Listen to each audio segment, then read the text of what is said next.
नमस्कार दोस्तों, मैं सीमा डेमन मेरे इस YouTube चैनल में आपका बहुत बहुत स्वागत करती हूं। आज मैं आपको एक मुखी रुद्राक्ष के बारे में पूरी विस्तृत जानकारी दूंगी कि कौन इसे धारण कर सकता है, इसके धारण करने के क्या लाभ है, किस धातु में इसे धारण करना चाहिए, क्या धारण विधि है, क्या नियम है और इसका साइंटिफिक रीजन से देखा जाए तो क्यों महत्वपूर्ण है हमारे जीवन में रुद्राक्ष धारण करना। तो इस वीडियो को आप एंड तक जरूर देखें दोस्तों, ताकि आपको पूरी इंफॉर्मेशन प्राप्त हो सके रुद्राक्ष के बारे में। रुद्राक्ष का एक मैं छोटा सा परिचय आपको देना चाहूंगी कि आखिर रुद्राक्ष है क्या चीज, क्यों इसको धारण करने से हमारे जीवन में पॉजिटिव रिजल्ट हमें प्राप्त होता है। रुद्र का मतलब होता है शिव, अक्ष का मतलब होता है आत्मा, अर्थात साक्षात शिव की आत्मा इसमें होती है, यानी कि ये साक्षात शिव का रूप ही है। क्योंकि जब शिव जी ध्यान अवस्था में लीन थे तो उनकी चरम सीमा पर ध्यान अवस्था में थे, जब उनकी आंखों से अश्रु टपके थे। उन अश्रु जहां पर टपके थे वहां पर पेड़ उगा था, उस पेड़ का फल ही रुद्राक्ष है, इसलिए साक्षात शिव का रूप ही इसे कहा जाता है। यह एक मुखी रुद्राक्ष है, आप इस तरीके से देख सकते हैं। ये कैजुअल शेप का होता है, इस तरीके से इसका मुख एक ही होता है। ये बहुत ही रेयर केस का रुद्राक्ष होता है, इसलिए जिसे एक मुखी रुद्राक्ष कहा जाता है। और यह कौन इसे धारण कर सकता है, तो जिन जातकों की सिंह लग्न की कुंडली हो, यानी कि जिनके सिंह राशि हो या सिंह लग्न की कुंडली हो, उन्हें इसे धारण करना चाहिए। या जिनकी कुंडली में सूर्य देव नेगेटिव ग्रह हो, नीच के हो गए हो, जिनकी दशा अंतरदशा अच्छी नहीं चल रही है, सूर्य को पॉजिटिव करना चाहते हैं तो भी वह धारण कर सकते हैं। और जिनकी कुंडली में सूर्य देव पॉजिटिव है लेकिन डिग्री कम है, उसको इंप्रूव करने के लिए भी यह रुद्राक्ष धारण किया जाता है दोस्तों। और जिन जातकों की गवर्नमेंट जॉब लगने में परेशानी हो रही है, बहुत ही ध्यान से सुनिए आप दोस्तों, जिन जातकों की गवर्नमेंट जॉब लगने में परेशानी हो रही है, वह कॉम्पिटिटिव एग्जाम की तैयारी तो कर रहे हैं लेकिन फिर भी सफलता नहीं प्राप्त हो रही है, तो उन्हें तो 101% एक मुखी रुद्राक्ष अवश्य धारण करना चाहिए। क्योंकि सूर्य देव एक ऐसे देव है जो गवर्नमेंट सेक्टर से जुड़ने के योग बनाते हैं। यदि आपने सूर्य देव को इंप्रूव कर लिया है रुद्राक्ष धारण करके, मंत्र जाप करके, तो 100% आपके गवर्नमेंट सेक्टर से जुड़ने के योग बनेंगे। इसलिए यदि आपको गवर्नमेंट जॉब चाहिए तो आपको अवश्य एक मुखी रुद्राक्ष को धारण करना ही चाहिए। इसी प्रकार से आपके इष्ट देव यदि सूर्य देव है तो भी आप एक मुखी रुद्राक्ष धारण कर सकते हैं। इस तरीके से आप देख सकते हैं। ये कुंडली के अनुसार भी मैं आपको बताना चाहूंगी कि आप देख सकते हैं ये 12th हाउस का मालिक सूर्य है, इसका सूर्य स्वयं राशि ही है, लेकिन लग्न यहाँ पर स्थित होकर विपरीत राजयोग नहीं बना रहा है, इसलिए सूर्य नेगेटिव ग्रह हो गए हैं। तो सूर्य को पॉजिटिव करने के लिए एक मुखी रुद्राक्ष यह जातक धारण कर सकता है जब सूर्य की नेगेटिव दशा चले। इसी प्रकार से सूर्य इस घर का मालिक है और यहाँ पर 5th हाउस में स्थित है। सूर्य है तो पॉजिटिव लेकिन डिग्री कम है, तो इसको इंप्रूव करने के लिए भी यह एक मुखी रुद्राक्ष धारण कर सकते हैं। इस तरीके से प्रेडिक्शन किया जाता है कुंडली के अनुसार कि कौन जातक रुद्राक्ष धारण कर सकता है एक मुखी। अब आप यहाँ देख सकते हैं 6th हाउस का मालिक है, 5 नंबर राशि सूर्य की राशि होती है, वे 5th हाउस में बैठे हैं। तो सूर्य को इंप्रूव करने के लिए, ताकि संतान पक्ष से उन्हें कोई परेशानी नहीं हो, रोग ऋण शत्रु उन पर हावी नहीं हो, तो सूर्य की जब भी दशा चले तो वे एक मुखी रुद्राक्ष धारण करेंगे, या दशा नहीं भी चले तब भी धारण करेंगे तो भी सूर्य उनके पॉजिटिव हो जाएंगे। तो इस तरीके से कुंडली विचार करने के बाद ही हम ये डिसीजन ले पाते हैं कि हमें कौन से मुख का रुद्राक्ष धारण करना चाहिए। अब मैं आपको इस वीडियो में पूरी डिटेल जानकारी दे रही हूं कि जिन जातकों की सूर्य देव को इंप्रूव करना है तो वह एक मुखी रुद्राक्ष धारण कर सकते हैं। अब आपने ये रुद्राक्ष धारण कर लिया है तो इसके क्या क्या लाभ होंगे। सबसे पहले तो आपकी जितनी भी नेगेटिव एनर्जी है आपके शरीर की, वह पॉजिटिव हो जाएगी, आपका ऑरा इंप्रूव होगा। और उसके बावजूद आपके घर में यदि नकारात्मक ऊर्जा बहुत अधिक है, नकारात्मक ऊर्जा आपके ऊपर बहुत अधिक हावी हो जाती है, नजर दोष भी आपके ऊपर लगता है, तो भी आप एक मुखी रुद्राक्ष धारण कर सकते हैं। एक मुखी रुद्राक्ष यदि आपने धारण किया है तो आपके घर का ग्रह कलेश भी समाप्त होगा, क्योंकि आपके घर की नकारात्मक ऊर्जा भी यह खत्म करेगा दोस्तों। इसी प्रकार से नेगेटिव ऊर्जा भी खत्म होती है। इसको धारण करने से, यदि आप इसे धारण करेंगे तो आपको हर तरफ से पॉजिटिव रिजल्ट प्राप्त होंगे। अब किस धातु में इसे धारण कर सकते हैं हम? इसे सदा सिल्वर में ही धारण करना चाहिए। इस तरीके से ये एक मुखी रुद्राक्ष है, तो इसका पेंडल बनता है इस तरीके से। आप इसे चेन में धारण कर सकते हैं, सिल्वर की चेन में धारण कर सकते हैं। इस तरीके से पेंडल रूप में बना दिया जाता है, सुनार से आप बनवा सकते हैं इसे। और आप 5 मुखी रुद्राक्ष माला में भी इसे धारण कर सकते हैं। तो 5 मुखी रुद्राक्ष माला का भी बेनिफिट आपको मिलेगा और 1 मुखी रुद्राक्ष से सूर्य भी इंप्रूव होगा, गुरु भी इंप्रूव होगा। तो एक सोबर लुक, एक सुंदर लुक भी आपको प्राप्त होगा, सुंदरता भी आपकी बढ़ेगी और बेनिफिट भी मिलेगा ग्रहों से। कोई भी जातक इसे धारण कर सकता है, बड़े बूढ़े बच्चे भी इसे धारण कर सकते हैं। यदि आप चांदी में नहीं धारण करना चाहे तो इसे आप लाल धागे में भी धारण कर सकते हैं। इस तरीके से पेंडल को लाल धागे में भी धारण कर सकते हैं, या फिर केवल इसे पेंडल में बनवा कर ही धारण किया जाता है, क्योंकि इसमें पूरा एक होल होना मुश्किल है इसका। इस तरीके से नहीं तो ये टुकड़े हो जाएगा। इस तरीके से हम देख सकते हैं ये 2 मुखी रुद्राक्ष है।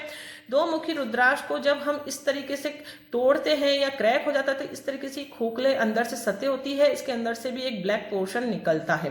तो जब भी आप रुद्राक्ष खरीदे तो लैब टेस्टेड रिपोर्ट के साथ अवश्य करें खरीदे, क्योंकि मेरा मानना यही है कि कई बार नकली रुद्राक्ष भी आपको दे दिए जाते हैं। तो आप देख सकते हैं इसको एक तो शेप से हम पहचान सकते हैं, कहीं पर उभार ज्यादा है, कहीं पर कम है। इस तरीके से जो नेचुरल रुद्राक्ष होगा उसका उभार एक जैसा नहीं होगा, अंदर की जो संरचना होती है वह भी एक जैसी नहीं होती। इस चीज का आप ध्यान सकते हैं। और ज्यादा अच्छा रहेगा कि आप लैब टेस्टेड रिपोर्ट के साथ खरीदे, उसमें इसका वेट मेंशन रहता है, कलर मेंशन रहता है, शेप मेंशन रहता है और नाम लिखा रहता है, क्योंकि इसे सूक्ष्मदर्शी से पूरी तरीके से मेजर करके ही सेटिस्फाई किया जाता है कि हाँ ये असली रुद्राक्ष है, और केमिकल प्रोसेस से भी इसे गुजारा जाता है ताकि लैब टेस्टेड रिपोर्ट पूरी बन सके दोस्तों। इसलिए लैब टेस्टेड रिपोर्ट के साथ ही आप इसे खरीदें, और नेपाल का रुद्राक्ष सबसे बेस्ट होता है दोस्तों। अब धारण विधि क्या है? आपने रुद्राक्ष खरीद लिया, अच्छे से परचेज भी कर लिया, तो धारण कैसे करना है इसे? सबसे पहले शुक्ल पक्ष के दिन, सोमवार वाले दिन शुभ मुहूर्त में आप इसे धारण करिए। चौगड़िया देखकर आप जान सकते हैं शुभ मुहूर्त कौन सा होता है। 10:30 से सुबह सुबह के मुहूर्त शुभ मुहूर्त कहलाता है। उससे पहले आप इसे धारण करें और इसे आप सबसे पहले गंगा जल में डिप करके अच्छे से धो लीजिए। उसके बाद आप कच्चे दूध से इसे धोइए, साफ स्वच्छ कपड़े से इसे पहुंच कर आप जहां पर भी पूजा करते हैं वहां पर आप बैठ जाइए, एक दीपक जला लीजिए और उसके बाद एक मंत्र आप लेफ्ट हैंड में इस माला को, या फिर इस पूरी माला आपने पेंडल के साथ बनवाई है तो इस तरीके से माला को भी रख लीजिए, पेंडल को भी रख लीजिए, या फिर आप धागे में केवल पेंडल ही ले रहे हैं तो पेंडल को आप अपने लेफ्ट हैंड में रख लीजिए। इस तरीके से मुट्ठी बंद करके राइट हैंड से आप मंत्र जाप करिए, ओम नमः शिवाय 108 बार, या फिर ओम सोम सोमाय मंत्र का जाप भी आप कर सकते हैं। दोनों ही चंद्रदेव और शिव देव के मंत्र होते हैं, दोनों में से आप कोई सा भी मंत्र ले सकते हैं। जब मंत्र जाप पूरा हो जाए तो आप ईश्वर से कामना करते हुए इसे गले में धारण करिए कि हे सूर्य देव, मेरे जितने भी नेगेटिव रिजल्ट आप दे रहे हैं उन्हें शांत करिए। सूर्य ग्रह मेरे कुंडली में इंप्रूव हो, मेरे जीवन में सूर्य ग्रह से मुझे अच्छे रिजल्ट मिले, और जितने भी नेगेटिव ग्रह हैं वे शांत हो और जीवन में मुझे पॉजिटिव रिजल्ट हर तरफ से प्राप्त हो, मैं तरक्की करूं, मेरे जीवन में कोई भी परेशानी नहीं हो। इस तरीके से ईश्वर से कामना करते हुए ये आप पेंडल आप धारण कर ले। अब आपने पेंडल तो धारण कर लिया तो उसके नियम क्या है? कुछ नियम भी आपको फॉलो करने पड़ेंगे, जब भी आपको 101% इस रुद्राक्ष का पॉजिटिव रिजल्ट प्राप्त होगा। सबसे पहले आपको नॉनवेज का सेवन नहीं करना है, क्योंकि किसी भी जीव की हत्या करके हम हमारे जीवन में कभी भी पॉजिटिव रिजल्ट प्राप्त नहीं कर सकते हैं, क्योंकि किसी भी जीव की हत्या करते हैं तो उससे नेगेटिव एनर्जी निकलती है, वही हमारे शरीर में प्रवेश करती है। भले ही आपने उसको नहीं मारा हो लेकिन उसका तो आप सेवन कर ही रहे हैं। तो इस तरीके से आप उस नेगेटिव एनर्जी को किसी भी माध्यम से नहीं काट सकते हैं। यदि आप एस्ट्रोलॉजी का सहारा लेते हैं, कोई भी मंत्र जाप करते हैं, कोई भी रत्न धारण करते हैं, तो आपको नॉनवेज का सेवन नहीं करना है। इसी तरीके से बच्चे का जब जन्म होता है तब भी पूजा निषेध मानी जाती है घर में, तब भी आप इसे धारण नहीं करें, उतार कर रख दीजिए आप। और जब भी नामकरण संस्कार पूरा हो जाए, शुद्धिकरण हो जाए, तो आप पुनः धारण विधि अपनाकर इसे धारण कर सकते हैं। और सेकंड चीज किसी की मृत्यु हो जाए, आप दाह संस्कार में जा रहे हैं, तो इसे आप घर पर उतार कर जाइए और पुनः आप इसे धारण कर सकते हैं। लेकिन घर पर ही यदि देहांत हो गया है तो 12 दिनों के बाद शुद्धिकरण के बाद आप पुनः धारण विधि अपनाकर इसे धारण कर सकते हैं। कहने का मतलब है, यदि 72 घंटे हो चुके हैं आपके, तो आपको धारण विधि अपनाकर इसे वापस से पहनना है और 72 घंटे से पहले पहले आप बिना धारण विधि अपनाकर पहन सकते हैं। और मोस्ट इंपॉर्टेंट थिंग है कि आपको सबसे पहले अपने कर्म भी अच्छे करने हैं, किसी का भी आपको अपशब्द नहीं कहने हैं, अनैतिक तरीके से आपको धन अर्जित नहीं करने हैं, दीन दुखियों का दिल नहीं दुखाना है, किसी का भी आप अपमान नहीं करें, बड़े बूढ़ों का आप सम्मान करें, तभी आपको इनसे पॉजिटिव रिजल्ट प्राप्त होगा। क्योंकि कभी भी यदि आपके कर्म अच्छे नहीं हैं, आप कितने ही उपाय कर ले, कितनी ही पूजा पाठ कर ले, आपको कभी भी जीवन में कोई पॉजिटिव रिजल्ट नहीं मिलेगा। इस चीज को भी आप जान सकते हैं। अब साइंटिफिक रीजन से भी हम देखें कि रुद्राक्ष क्यों इतना इंपॉर्टेंट है, क्योंकि इसमें साइंस भी इस चीज को प्रूफ कर चुका है, यूनिवर्सिटी में इस पर शोध हो चुका है, जिनसे ये ज्ञात हो चुका है कि इसमें बहुत इलेक्ट्रोमैग्नेटिक पॉजिटिव किरणें निकलती है, जो हमारे शरीर के लिए बहुत अधिक अच्छी रहती है, पॉजिटिव रहती है। हमारे आसपास के वातावरण के लिए भी वह बहुत अधिक पॉजिटिव रहती है। अब साइंस की नजर से देखें तो इसमें कौन कौन से ऐसे एलिमेंट्स होते हैं जो हमारी बॉडी के लिए बहुत अधिक लाभदायक रहते हैं।